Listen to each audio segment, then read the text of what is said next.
शिवसेनेचे प्रवक्ते संजय राऊत असं म्हणाले की अजितदादा हे जे काही वक्तव्य करत आहेत ते मनापासून करत नाहीयेत।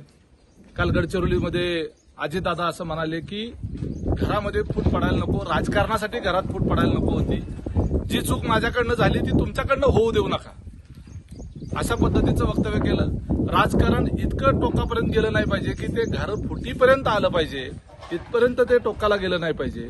सुनेत्रा वहिनींना सुप्रियाताईच्या विरोधात उभा करून चूक झाली, अशा पद्धतीनं उमद्या मनानं सार्वजनिक जीवनामध्ये काम करत असताना झालेली चूक मान्य करणारा नेता हा महाराष्ट्राला मिळाला।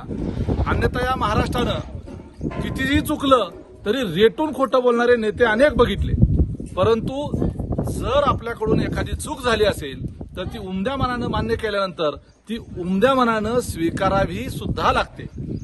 माणूस आहे म्हटल्यानंतर त्याच्याकडनं चुका होऊ शकतात आणि मनुष्य प्राण्याकडनं झालेल्या ज्या चुका आहेत त्या जर कबूल केल्या आणि भविष्यात तशा चुका होऊ न देण्याची काळजी घेतली तर समाज सुद्धा त्याला त्याच्याबद्दल एक आत्मीयता ठेवतो।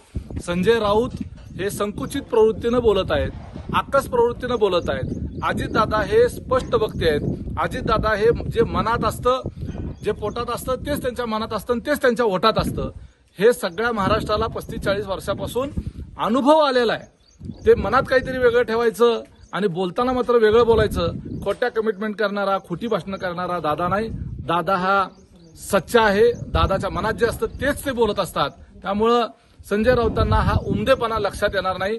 थोडासा संकुचितपणा बाजूला ठेवा, राजकारण राजकारणाच्या ठिकाणी राहू द्या, परंतु तुमच्याकडून आयुष्यात काही चुका झाल्या असतील, आमच्याकडून झाल्या असतील, झालेल्या चुका मान्य करून स्वीकारून त्या दुरुस्त करून पुढे जाणं ही आपली खरी संस्कृती आहे।